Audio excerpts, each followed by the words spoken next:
అహ్మదాబాద్లో ఘోర విమాన ప్రమాదం జరిగింది. టేకాఫ్ అయిన కాసేపటికే ఎయిర్ ఇండియా ఫ్లైట్ కుప్పకూలింది. ప్రమాద సమయంలో ఫ్లైట్లో ప్రయాణికులు, సిబ్బంది మొత్తం కలిపి 242 మంది ఉన్నారు.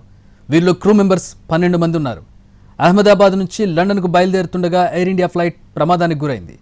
ఇంజిన్ల సహాయంతో మంటలను అదుపు చేస్తూ ఉన్నారు. ఫైర్ ఇంజిన్ల సహాయంతో 625 అడుగుల ఎత్తు నుంచి ఫ్లైట్ కింద పడినట్టుగా అంచనా వేస్తూ ఉన్నారు. 23వ రన్వే నుంచి విమానం టేకాఫ్ అయిందని ఎయిర్పోర్ట్ వర్గాలు తెలిపాయి. టేకాఫ్ అయిన వెంటనే ఈ ప్రమాదం జరిగింది. ఈ యాక్సిడెంట్లో గుజరాత్ మాజీ సీఎం విజయ్ రూపానీ కూడా ఉన్నారు. విమానంలో 52 మంది బ్రిటిష్ దేశస్థులు, ఒక కెనడా దేశస్థులు, 7 పోర్చుగీస్ సిటిజన్స్ ఉన్నారు. ఘటనపై ప్రధాని మోదీ తీవ్ర దిగ్భ్రాంతి వ్యక్తం చేశారు. కేంద్ర హోంమంత్రి అమిత్ షా ప్రమాద స్థలానికి బయలుదేరి వెళ్లారు. 100 మందికి పైగా ఎన్డీఆర్ఎఫ్ సిబ్బంది రెస్క్యూ ఆపరేషన్లో పాల్గొంటూ ఉన్నారు. మీరు దృశ్యాలను చూడవచ్చు. ప్రమాదానికి గురైనటువంటి సైట్ నుంచి ఎన్టీవీ ఎక్స్క్లూజివ్ విజువల్స్ మనం చూస్తూ ఉన్నాం. పూర్తిగా అక్కడ అగ్నికీలలు వ్యాపించాయి. కొన్ని కిలోమీటర్ల మేర వరకు పొగలు వ్యాపించినటువంటి పరిస్థితి. అలాగే విమానం ఒక మెడికల్ కాలేజ్కి చెందినటువంటి హాస్టల్ మీద కూలింది. ఆ సమయంలో అందులో ఎవరున్నారనేది కూడా ఇంకా తెలియాల్సి ఉంది. ఏమైనా క్యాజువాలిటీస్ ఉన్నాయా లేదా అనేది ఇంకా తెలియాల్సి ఉంది. డే టైం కావడంతో వాళ్ళంతా కూడా కాలేజ్కు, హాస్పిటల్కి వెళ్ళి ఉంటారని చెప్పి అంచనా వేస్తూ ఉన్నారు. పూర్తిగా సహాయక చర్యలు అయిన తర్వాత తెలిసే అవకాశం కనబడుతోంది. దాదాపు 100 నుంచి 110 మంది చనిపోయి ఉంటారని తెలుస్తోంది. ప్రమాదానికి గురైన విమానం వైడ్ బాడీ బోయింగ్ 787 డ్రీమ్ లైనర్గా చెబుతూ ఉన్నారు.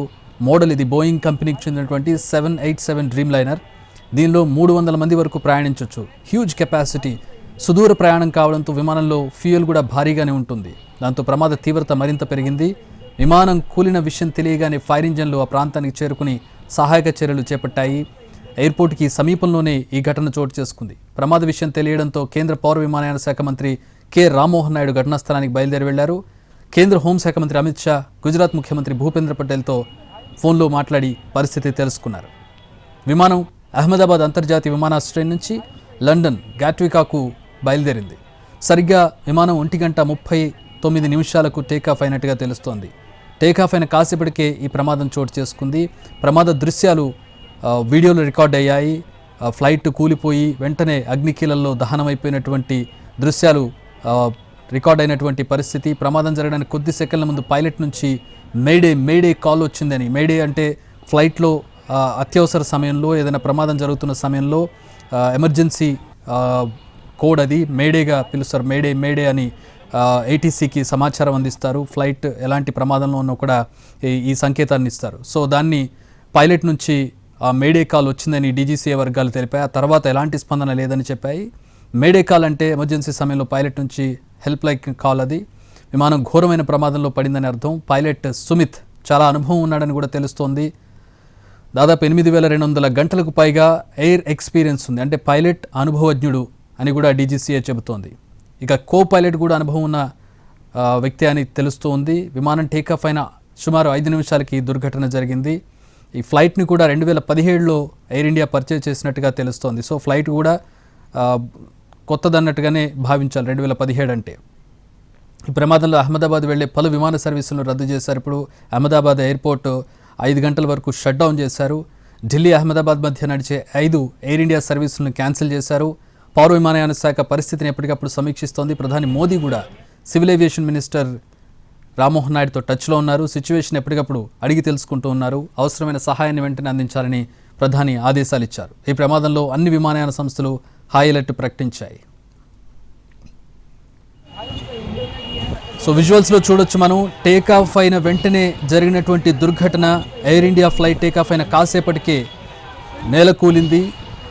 కిందికి వచ్చే సందర్భంలో మళ్ళీ టేకాఫ్ చేసే ప్రయత్నం చేశాడు పైలట్. కానీ అప్పటికే జరగాల్సిన ఘోరం జరిగిపోయింది. అగ్నికీలలో దహనం అయిపోయింది. ఎయిర్ ఇండియా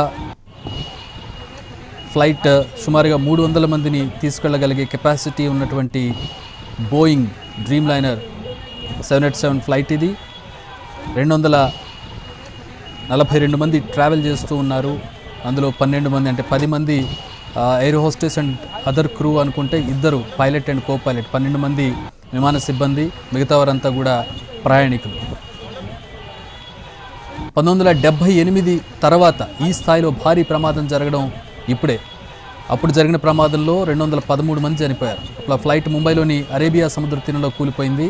విమానంలో ఉన్న 213 మంది జల సమాధి అయ్యారు.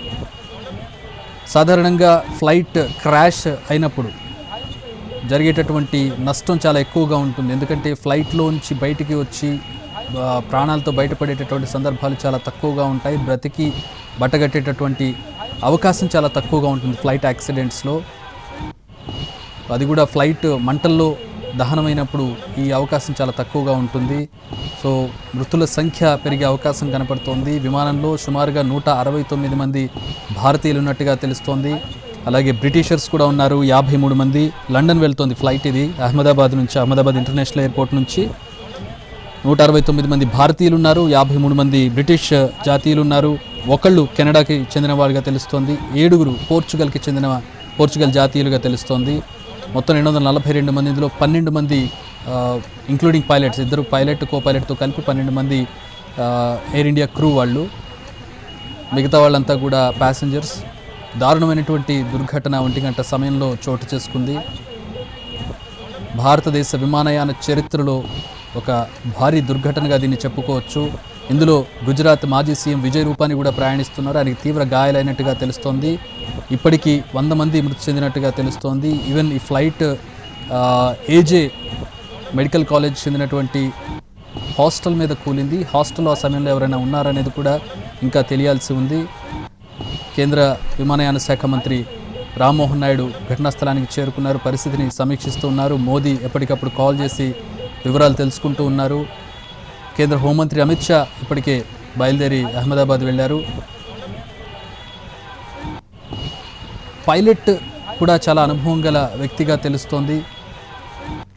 ఫ్లైట్ కూడా కొత్తదిగా తెలుస్తోంది. కాకపోతే బోయింగ్ 787-8 డ్రీమ్ లైనర్ మీద కొన్ని సమస్యలు ఉన్నాయనేటటువంటి ఒక ఆరోపణ అయితే ఉంది. కానీ ఎక్కువ అంటే తీవ్రమైనటువంటి సమస్యలు కాకపోయినప్పటికీ ఇమీడియట్ ల్యాండింగ్స్ లేదంటే ఎమర్జెన్సీ ల్యాండింగ్స్ అయినటువంటి సందర్భాలు కూడా కొన్ని ఉన్నాయి గతంలో. కానీ ఇంత భారీ స్థాయిలో నష్టం జరిగినటువంటి సందర్భం ఇదే చెప్పుకోవచ్చు. భారతదేశ విమానయాన చరిత్రలో ఇదొక భారీ దుర్ఘటనగా చెప్పుకోవచ్చు. గుజరాత్ అహ్మదాబాద్లో ఈ ప్రమాదం జరిగింది. టేకాఫ్ అయిన కాసేపటికి ఎయిర్ ఇండియా ఫ్లైట్ కూలిపోయినటువంటి దృశ్యాలను ఎన్టీవీ స్క్రీన్ మీద చూడవచ్చు. బోయింగ్ 787 డ్రీమ్ లైనర్ 242 మందిని క్యారీ చేస్తూ కుప్పకూలిపోయింది. అగ్నికీలలో దహనమైంది.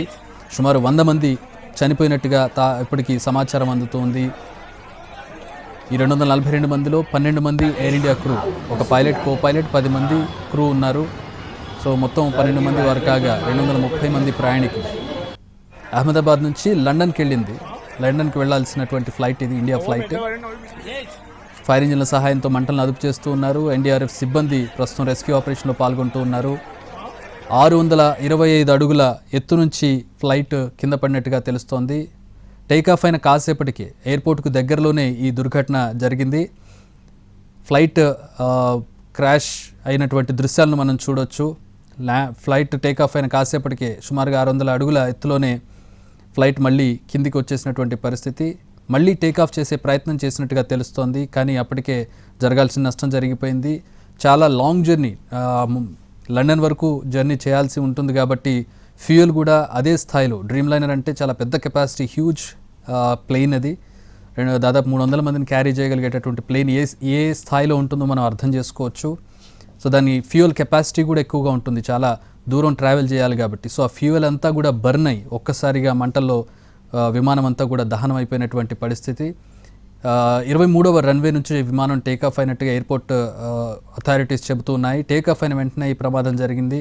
ఆ దృశ్యాలను కూడా మనం ఎన్టీవీలో చూడొచ్చు. వెంటనే అగ్నికీలలు వ్యాపించినటువంటి దృశ్యాలను కూడా చూడొచ్చు. ఇందులో గుజరాత్ మాజీ సీఎం విజయ్ రూపాని కూడా ఉన్నారు. ఆయనకి తీవ్ర గాయాలైనట్టుగా తెలుస్తోంది. టేకాఫ్ అయినటువంటి విజువల్స్, క్రాష్ అయినటువంటి విజువల్స్, క్రాష్ తర్వాత అక్కడ బూడిదైపోయినటువంటి దృశ్యాలను కూడా మనం చూస్తూ ఉన్నాం. విమానంలో 52 మంది బ్రిటిష్ దేశస్తులు ఉన్నారు, ఒక కెనడా సిటిజన్ ఉన్నాడు, 7 పోర్చుగల్ సిటిజన్స్ ఉన్నారు. మిగతా వారంతా కూడా ఇండియన్స్. 12 మంది ఎయిర్ ఇండియా క్రూ.